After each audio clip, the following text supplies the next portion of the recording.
오늘 우리에게 주시는 하나님 말씀은 요한계시록 22장 1절부터 5절까지의 말씀입니다. 또 그가 수정같이 맑은 생명수의 강을 내게 보이니 하나님과 및 어린 양의 보좌로부터 나와서 길 가운데로 흐르더라. 강 좌우에 생명나무가 있어 12가지 열매를 맺되 달마다 그 열매를 맺고 그 나무 잎사귀들은 만국을 치료하기 위하여 있더라.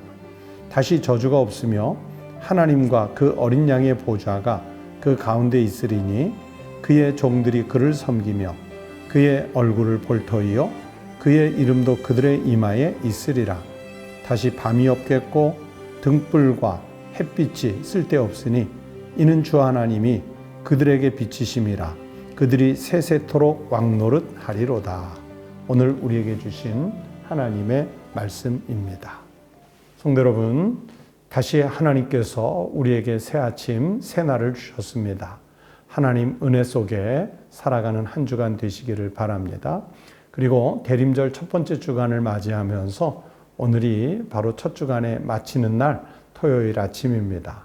지난 한 주간 지키신 은혜에 감사하시고 또 거룩한 성탄을 준비하며 신령한 삶을 살아가시기를 축복합니다.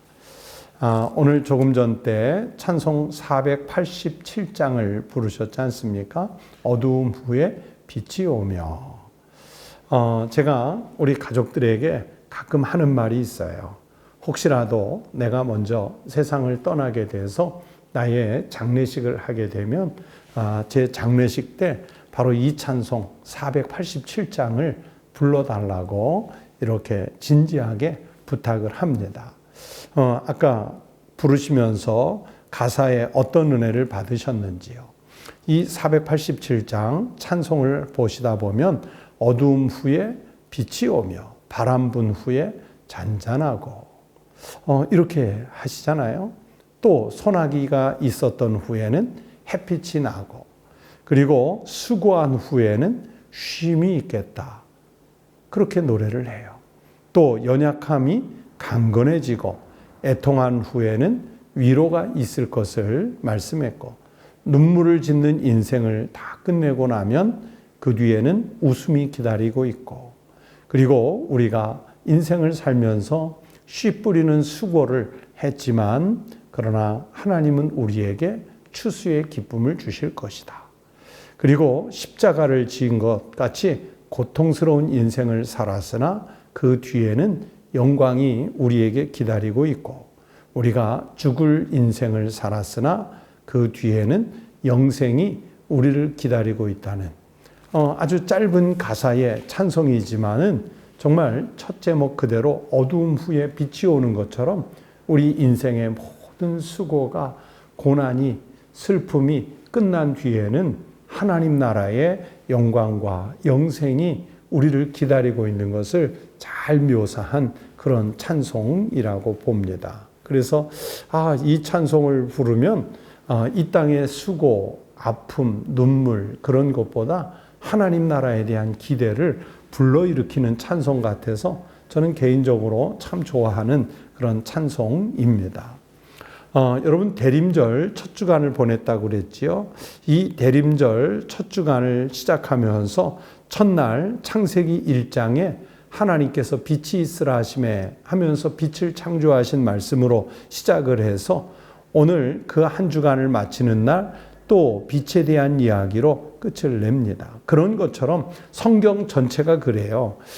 성경은 빛에 대한 이야기 창세기 1장을 시작해서 이렇게 성경의 맨 마지막 장인 요한계시록 22장에서도 빛의 이야기로 끝이 납니다.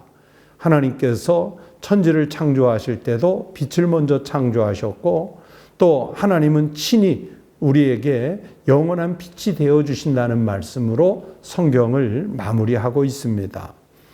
여러분 사도 요한을 통해서 고난을 받고 있는 소아시아 7교회에 주신 환상의 말씀에서 하나님은 하나님 나라의 영원한 나라 그 새 예루살렘이 이 땅에 오게 되면 어떻게 되느냐? 다시 밤이 없겠고 등불과 햇빛이 쓸데없을 것이라고 말씀하시지 않습니까? 왜 그렇습니까? 여러분, 태양이 아주 강렬하게 비치면 우리가 아무리 밝은 전등을 밝혀도요, 소용이 없잖아요. 태양이 한낮에 아주 강렬하게 비치면 촛불 수천 개, 수만 개를 밝혀도 여러분 그 촛불이 빛을 잃어버립니다. 왜냐하면 워낙 강렬한 태양빛이 있기 때문이겠지요.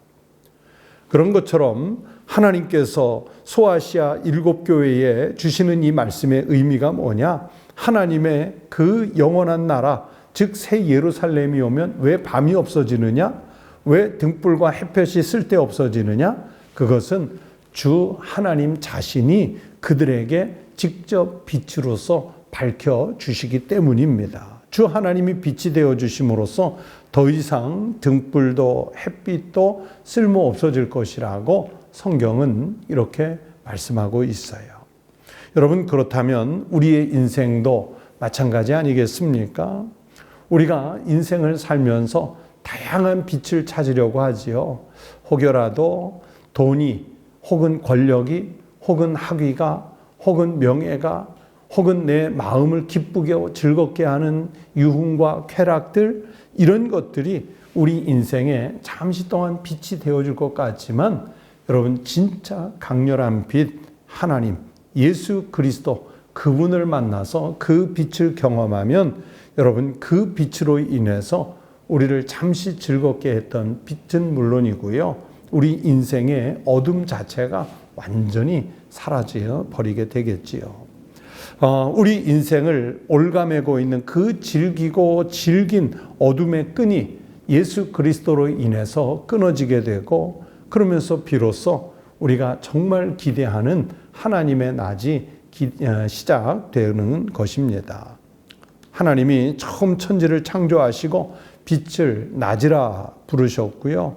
그리고 밤을, 어둠을 밤이라 부르셨잖아요. 그런데 빛을 낮이라고 부르셨던 그 창조의 아침이 얼마나 황홀했을까, 정말 얼마나 감격스러웠을까 상상을 해봅니다. 그런데요, 여러분, 창세기 1장에 바로 그 빛을 창조하신 역사가 만물 가운데만 있는 것이 아니라 내 심령 안에서도 일어나고 있어요. 어떻게?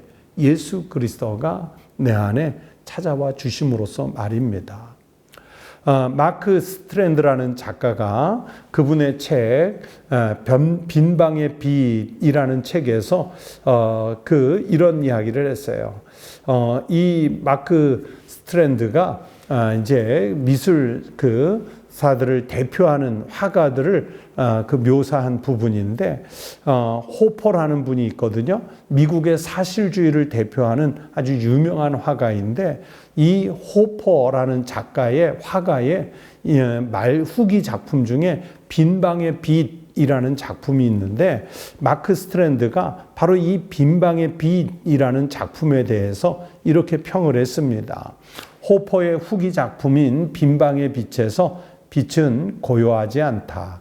창을 통해 들어온 빛은 같은 방에 2번, 한 번은 창과 가까운 벽에, 그리고 다른 한 번은 조금 안으로 들어간 벽에 떨어진다. 이 그림에서 일어나는 일은 이게 전부다.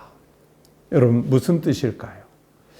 빛이 창틈을 통해, 빛이 또는 열려진 공간을 통해 들어오는 것, 마치 아무것도 아닌 것 같죠? 그러나 그 아무것도 아닌 것 같이 빛이 들어오면 전부를 덮어 채우지 않습니까? 그 빛이 들어간 곳에는요, 어둠이라고 하는 구석이 조금도 허락되지 않아요. 그래서 호퍼라는 이 작가의, 그 화가의 빈방의 빛은 우리가 없는 텅 빈 방에도요, 여전히 선명한 빛이 그곳에 떨어져서 비치고 있다는 것을 보여주는 작품이에요. 여러분, 우리는요, 그 빛에 대해서 아는 게 없습니다. 특히 영원한 하나님의 빛에 대해서는요, 우리는 더 아는 게 없어요. 하나님은 절대 권능의 만유의 주이시고, 우리는 거기에 만들어진 하찮은 하나의 존재, 인간의 존재에 불과하기 때문입니다. 그러니 영원한 하나님의 빛에 대해서 우리가 감히 어떻게 논할 수 있고 우리가 그 빛을 어떻게 전부 알 수 있겠습니까? 하지만 분명한 사실은 그 빛이 얼마나 찬란한지, 그 빛이 얼마나 우리 인생의 어둠을 환히 밝힐 수 있는지, 그 빛이 얼마나 오래 영원까지 비칠 수 있는지 다 알 수는 없지만, 그러나 예수 그리스도의 오심을 통해서 우리는 그 하나님의 영원한 빛을 일부는 느끼고 알고 또 깨달으며 살아가고 있습니다. 그리고 그 빛이 바로 하나님이심을 우리는 다 알 수 없지만 예수 그리스도가 오심으로 인해서 우리는 깨닫고 있는 거예요. 그래서 우리가 하나님을 다 알지 못할 때, 그 빛이 우리 심령 속에 들어오지 못할 때 우리는 두렵고 또는 그래서 슬프고 우울한 감정으로 살았지요. 우리는 인생을 살면서 빛이 있기 전에는 모든 것이 걱정이고 모든 것이 염려였어요. 그러나 하나님은 그 모든 빛으로 우리를 초대하십니다. 창조의 빛으로 우리를 초대해 주시고 아브라함과 노아가 누렸던 그 빛으로 우리를 초대하시고 또 동방박사들을 아기 예수님께로 인도하셨던 그 빛으로 우리를 초대하시고 어제 말씀드렸던 대로요, 사도 바울이 정말 난감한 상황에 놓여 있을 때 그 풍랑이 있는 바닷속에서 끝자락에 서 계셨던 예수 그리스도의 빛으로 우리를 초대하시고 더 나아가서는 그 영원한 빛으로 밤이 없는 그 빛의 하나님 세계로 우리를 초대하고 계시는 중입니다. 여러분, 성탄의 밤이 꼭 그렇습니다. 하나님의 빛이 세상에 들어오셨습니다. 하나님의 빛이 우리들의 그 심령 안으로 직접 들어오셨습니다. 예수 그리스도가 오시던 때에 여러분 그때를 상상해 보십시오. 예수님이 오신 베들레헴 또는 저 팔레스타인 땅은 역사의 변방 아닙니까? 또 지리적으로 아주 극심한 변두리 지역에 있었던 곳이잖아요.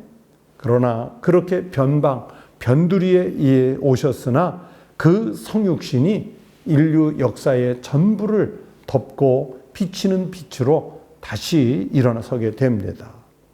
그러면서 그 성육신이 역사의 전부가 된 것처럼 이 빛이 성탄을 통해 우리에게 들어오시게 되면 우리들의 삶의 전부가 되고 계시는 것입니다. 사랑하는 성도 여러분, 여러분이 빛이신 예수 그리스도, 그분을 맞아들임으로써 찬송을 불렀던 것처럼 어두움 후에 빛이 오는 감동을, 바람 분 후에 잔잔하게 하는 감동을, 소나기가 지나간 자리에 햇빛이 임하는 감동을 누려보시기를 바랍니다. 그래서 여러분의 인생 가운데 예수 그리스도가 찾아오셔서 다시 밤이 없고 온전한 빛으로 인해서 영광의 삶을 살아가는 거룩한 성도의 삶이 되시기를 우리 주의 이름으로 축복합니다. 기도하시겠습니다. 하나님 아버지, 나는 내 인생 자체도 알지 못하는 어두움 가운데 빠져 살았으나 나의 그 깊은 어둠 속으로 빛으로 찾아와 주신 주님을 우리는 영접하기를 소망하오니 빛으로 오신 예수여, 나의 소망이 되고 용기가 되고 삶의 전부가 되게 하여 주시옵소서. 빛으로 이 땅에 찾아오시는 주님, 오늘 우리가 살고 있는 시대가 암담하고 어둡습니다. 역사가 어둡고 공동체가 어둡고 또 시대가 참으로 어둡습니다. 하지만 빛으로 오시는 우리 주님, 우리 예수 그리스도가 친히 찾아오시면 이 시대 속에서 어둠은 사라지고 하나님이 만물을 밝게 하시는 영광만 빛날 줄로 믿사옵나이다. 성육신 하셔서 고난 속으로 찾아오셨으나 그러나 우리는 예수 그리스도를 믿음으로 인해 부활의 소망, 영생의 빛을 발견할 수 있게 하여 주시옵소서. 하나님 아버지, 이제 예수 그리스도가 이 땅에 오심으로 인해서 다시는 어둠이 없고 하나님의 빛만 빛나게 하여 주시옵소서. 그 빛을 사모하며 대림절을 지내고 있는 우리 사랑하는 성도들에게 하나님께서 꿈과 희망과 용기를 주셔서 하나님 나라가 우리의 희망이 되게 하여 주시옵소서. 오늘도 말씀으로 시작한 하루입니다. 온전히 예수 그리스도의 강림을 기다리며 말씀 속에 순종으로 살아가는 거룩한 성도들이 되게 하여 주시옵소서. 지난 한 주간 대림절 첫 주간을 지키신 은혜 감사하며 대림절 둘째 주일을 은혜 중에 맞이할 수 있도록 우리와 함께하여 주시옵소서. 감사드리며 예수 그리스도의 이름으로 기도하옵나이다. 아멘. 네, 오늘 아침 다시 기도할 제목을 몇 가지 나누겠습니다. 오늘 성경의 말씀, 들으신 말씀을 생각하시면서 내가 스스로도 몰랐던 나의 어둠이 있지 않습니까? 바로 그 내 어둠 속으로 직접 빛으로 찾아오시는 주님, 그분을 꼭 영접할 수 있게 해달라고, 빛으로 오시는 예수님을 내 심령 안으로 모실 수 있게 해달라고 꼭 기도하십시다. 전쟁, 자연재해, 또 테러 등 이 분노의 시대가 주님이 이 땅에 오시는 성탄의 소식으로 인해서 평화를 회복할 수 있게 해달라고 기도하십시다. 또 성탄의 소식으로 인해서 넘어지니, 좌절하느니, 절망에 빠지니, 낙담하는 사람들이 예수 그리스도의 오심에 의해 회복되는 역사가 일어날 수 있게 해달라고 기도하십시다. 그리고 여러분의 기도 제목 기도하십시오. 다 함께 기도드리겠습니다.